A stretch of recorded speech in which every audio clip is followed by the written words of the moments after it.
and thanks for watching. We finally got our hands on one of those new Ruger Wranglers to do a review on, the Birdshead series in that. And one of my good friends on YouTube, I consider a good friend, Hamilton's Outdoors. He told me, he said, I can tell you how to get one of those, and he had told me how to inquire one, but actually I was in a local shop here in Montgomery County, and they hadn't had any, and looked there, they had one. At one left, they'd got some in, and they had one, and we was able to acquire that for this review. And so anyhow, we got the Ruger Wrangler Birdshead series in that, and let's take it out there and take a look at this. And I'm gonna tell you what I think about it, and then you tell me what you think, and we'll see the goods and the bads together, if they are goods and bad. And if we got time, we'll take this out and put some rounds to it. And but if not, we'll do a two-part, because I want to take my time on this, because it's and kind of check it out and give you a good review on it. So all right, this is the Ruger Wrangler Birdshead, and right off, nice, like that. I like the Birdshead frame. I mean, it kind of reminds you of back in the old West Billy the Kid look, and and I like the size. It's not blowed out of proportion, and but does that size hinder the gun at all? We'll find out here. Okay, let's see what it comes with in the box. We've got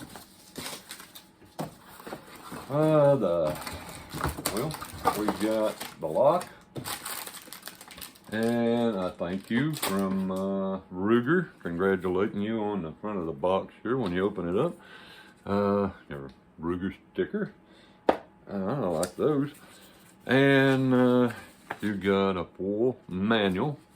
And I think this, like any Ruger manual, they kind of tell a lot about the little pistol, and a lot of information in there. So, so we got the manual and the box and the pistol, and that's about it. So let's move on. Now,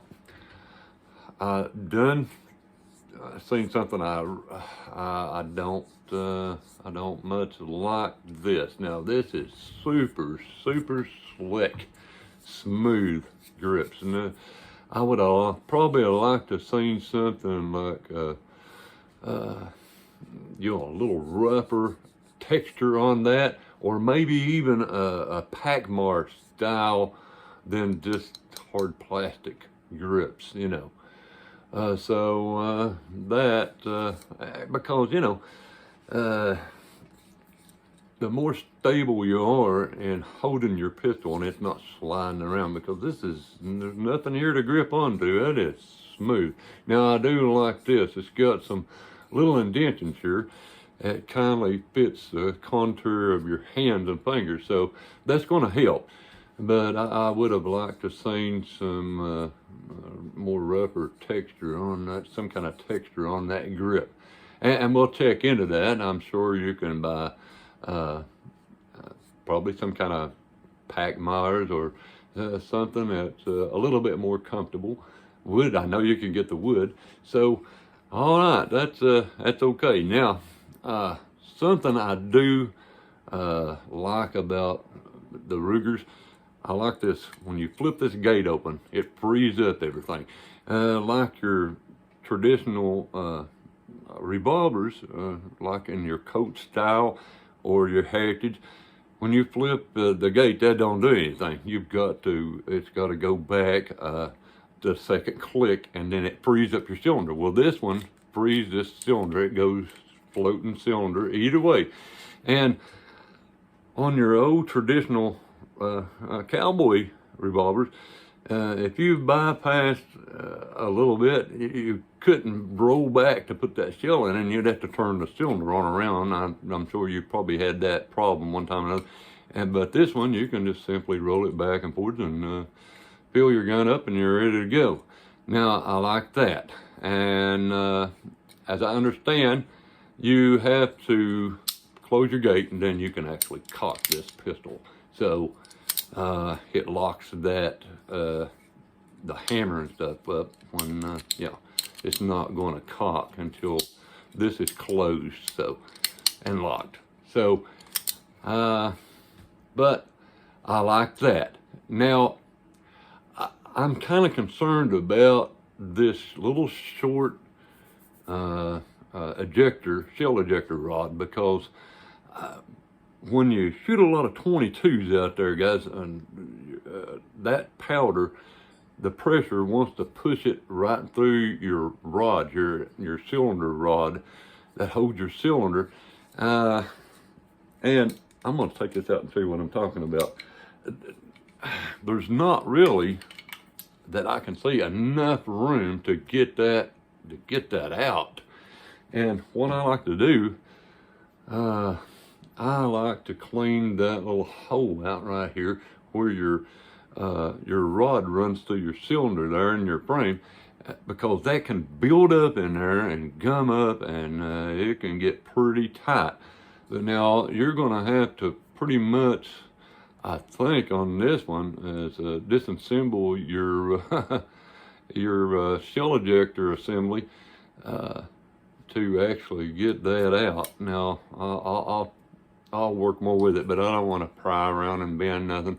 But I don't think it's going to come out. But now, one good thing about that is that you're not going to lose that, and it's going to fall out. But I do like to swab those out and clean those out, because those can get built up. And also your cylinder hole, I like to, where that rod goes through there, I like to keep that getting clean. And the gun just works a lot smoother. So but now I've noticed that that rod don't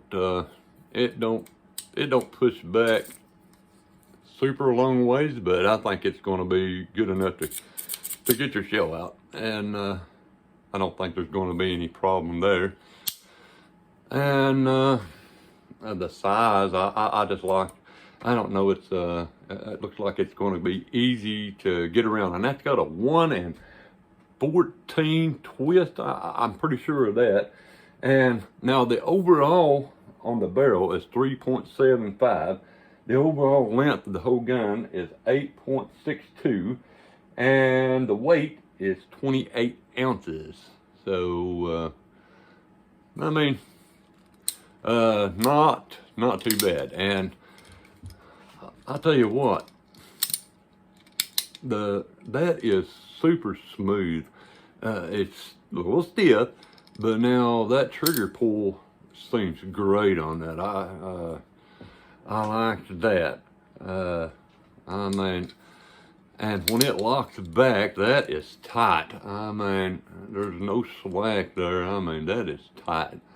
And and I kind of like those little grooves in that center. It gives it a little bit different look. And the trigger is, I mean, that's smooth as silk here. I mean, so, now, I do not like, and this is on not just the Ruger Wranglers, but a lot of different revolvers. Your little space up here, your gap for your sights, that is, I mean, guys, that is a wide gap. And I'm hoping you can see that. And what it is, that gap is so wide that it's almost like you got to use that like a peep sight in there, because if it was a little bit finer, you don't have all that play between the blade, and your sight blade back here. So that's a little, pretty wide gap in that. And I hope you can see that. I mean, so, But I don't think that's gonna actually be a issue either. Now, I tell you what, I think this is gonna be fun to put rounds through out there at the range, and we're gonna do that. It's we got some bad weather coming in here, some ice and stuff, so we're going to do this review, and when we get out to that little mini range, we're going to put a lot of rounds through this and show you how this little thing performs, and see what kind of group we can get out of it with these fixed sights, and and just give it a good review out there and run a lot of different rounds to it. I thought I would bring this to you because we had the opportunity to do that, and guys, I want to thank you for watching. I appreciate all your views and comments, and give us a thumbs up at the end of the video if you like it. It seems to help. And subscribe to our channel so you don't miss anything. And we'll see you all the next time out at the range on the Walk Without. Thank you ever so much for watching. We appreciate it.